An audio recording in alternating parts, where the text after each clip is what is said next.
And what of the big club, the reigning Stanley Cup champion Vegas Golden Knights? Well, they took the ice for the first time in a camp capacity on Thursday, and they've been going ever since. I'm recording this on a Saturday night. Camp seems to be going well so far, but there have been some rather noteworthy events that have happened, not necessarily on the ice, but more in the press conference room. And most of it pertains to one press conference held by Kelly McCrimmon. I think it was on the first day of camp. I think it was on Thursday, the night before main camp, when the list of all the players came out who would be attending the camp, and there was one very notable exception, Robin Lehner. Now, that's a name I haven't said on this channel since around this time last year, when I found out he would be missing the entire season, recovering from like double hip surgery or something. Well, as of right now, he's still on LTIR, and according to McCrimmon, he will start the year on LTIR, and there's no way of knowing when or if he will ever be available for the Golden Knights. I would actually argue that he probably will never play a game for the Golden Knights again, which is really kind of a crass thing to say, because Lehner, in his own regard, is a great goalie, but the Golden Knights are flush with goalies now. We've got Adin Hill on a $5 million contract. That's the same that Lehner makes. And we got Logan Thompson on just a darling of a deal for the next 2 years. And we just don't have the cap space to carry $10 million in goaltender. So I have a feeling when the time comes due for Lehner to come back into the NHL, assuming that time ever comes, it will either be because he got traded right as he was reactivated, or he got claimed off of waivers, or if worse comes to worse, he gets the Matt Murray treatment when he was in Ottawa and has to spend a little bit of time in the American League before somebody else takes a jump on him, because he's been out for a very long time. And so it'll be very unlikely that any team would put him in the net right away. Other big news and notes around the Golden Knights is there was actually some number changes, which I didn't know people did. Some lower down number changes. Daniil Miramanov changed his number from 42 to 62, and I was thinking, great, he's one away from Mark Stone. That's greatness, until McCrimmon said he's still going to be out for the foreseeable future, recovering from an injury he suffered late in the AHL season and had to do off-season surgery, and he's still rehabbing from that. Doesn't necessarily bode well for his chances of making the team out of camp, obviously, since he won't be at camp or the preseason right now, which is kind of a bummer because he's one of my favorite defensemen in the organization. But it's not his fault that the defense core is stacked, and it's not his fault that he was playing good, and too hard, in fact, that he wound up getting himself hurt. The one number change that actually stirred quite a bit of controversy for being a simple number change is Brendan Brisson. Now, I brought him up a little bit because I think he obviously had a good time at rookie camp, and I thought, wait a second, that's the wrong number. At rookie camp, he was wearing number 19, and before that, he was number 24. And I was thinking, wait a second, are they really going to give somebody else Riley Smith's number 3 months after getting traded? And the answer is yes. Brendan Brisson now wears number 19. Now, maybe he's trying to manifest his spot in the lineup. Maybe the lineup cards were pre-printed with numbers already, and he figured, hey, if they forget to switch it, I'm number 19 now, so I get to get into the NHL. I doubt that's what happened, because I read the story. When he switched, he asked permission from Riley Smith, and he even asked management and other players in the locker room to make sure that he wouldn't be stepping on anybody's toes. And since he switched, it's obvious that no toes were stepped on. So Brendan Brisson, formerly number 24, is now number 19. And so endeth the major news and notes. But what about the lines? That's all that matters. There's no new people, so what do we have to learn? And what about Riley Smith's spot in the lineup? It's not like somebody's just going to slot right in, right? Well, fortunately for you, I have answers to both those questions. And so through 3 days of camp now, since it's Saturday, we have a pretty good idea as to what the lines will look like and what Bruce Cassidy is building towards. Maybe not for the first preseason game, but maybe for later on in the preseason, what he expects his lines to look like on October 10th when the Golden Knights raise their Stanley Cup champion banner at home to kick off the season against the Seattle Kraken. And much to no one's surprise, the 6 defensemen that were on the ice when the Stanley Cup ended are the 6 defensemen who are expected to start the season. Same pairings as always. You've got Pietrangelo and Martinez, you've got Haig and Whitecloud, and you've got McNabb and Theodore. That's not much of a shock to anybody, as that's completely expected.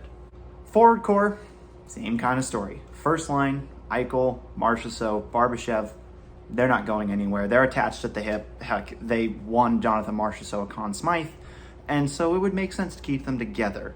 Similarly, that second/third line that was put together at the middle of the playoff run, featuring Mark Stone, Chandler Stevenson, and Brett Howden, they appear to be locked in place as well. They were in the same group in practice. They were line rushes, and so it's reasonable to assume that they're also going to be attached at the hip. And speaking of attached at the hip, I'm going to sound like a broken record at this point. The Golden Knights are going to field the same fourth line, at least tentatively, barring injury, that they fielded at the end that scored the final goal of the Stanley Cup playoffs last year, being Keegan Colasar, Nick Waugh, and Will Carrier, leaving just the third line in a state of flux. And the way the line rushes worked out for the week was it was Karlsson, Amadio, and Paul Cotter, which makes sense given that Paul Cotter made the team out of camp last summer and played pretty well throughout large stretches of the last regular season and showed reasonable chemistry and is potentially the furthest along player in that bunch of players who are looking for that roster spot.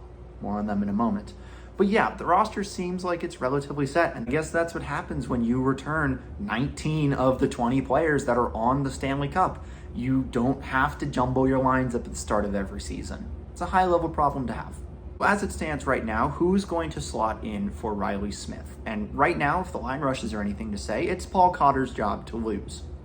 Obviously, he made the team out of camp last year, as I just said, and he did a really good job throughout the season. However, there are some players who I think will get a reasonable look for that spot. 3 other players jump to mind, and 2 of which are names that we've heard a lot before, and one of which is a player I have talked about a lot, just not on this channel. 2 players that I think are nipping at the heels, and one who's a little bit further back. The 2 that are there are Pavel Dorofeev and Max Comtois. Now, Pavel Dorofeev, you remember him from the end of last season. He came in, he scored probably the funniest first career goal of all time, scoring it off his face, and he wound up having a rather reasonably good stretch of games with the Golden Knights, potting a bunch of goals and helping the Golden Knights in a time of need to win the division and secure the number 1 seed in the Western Conference. And, he played good.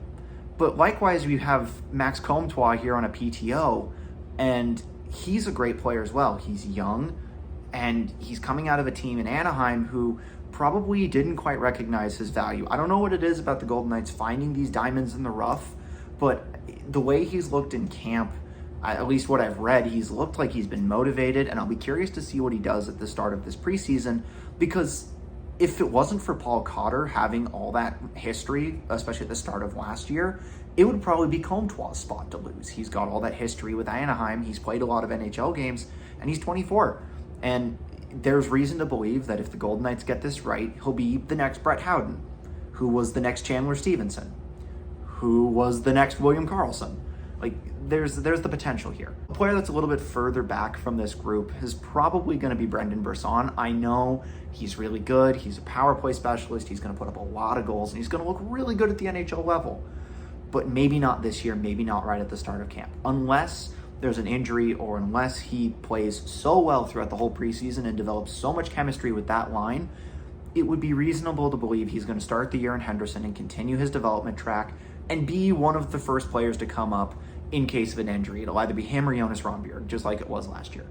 And so, honestly, it's very up in the air, and I don't really know where I land on the issue. If you got an opinion, comment down below. I'm curious who you think, as the viewer, will make that last spot vacated by Riley Smith on the roster. Is it one of the players I mentioned? Is it somebody completely different? Is it going to be Sapovaliv, or is it going to be Fleming?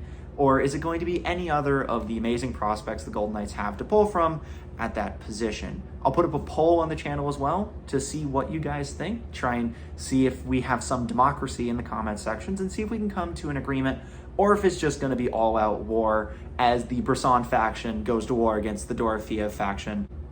I don't know. Season 2 is officially here. The first game of the preseason is around the time of my recording tomorrow night. And so, because it's early, I might actually just do a live reaction. If you guys would like me to do more in-the-moment reactions, drop a comment down as well. Hit me with some likes, some subscribes, just yell at me, do all the things, hit all the buttons, and I will give you guys whatever you guys want. This is exciting. It's an exciting time to be a Golden Knights fan. It's an exciting time to be a hockey fan. I stayed up entirely too late last night watching the Coyotes beat the tar out of the LA Kings in Australia, and it got me going again. Golden Knights taking on the San Jose Sharks tomorrow night in San Jose. I can't wait to get going again. Thank you for watching this video. Comment down below if you want to talk to me, if you want to answer the question, if you think somebody's going to fill in for Riley Smith. Go ahead and hit the poll, which will be going up around the same time as this video. Like, subscribe, tell all your friends, be nice, be kind, be courteous, and I will catch you guys in the next video.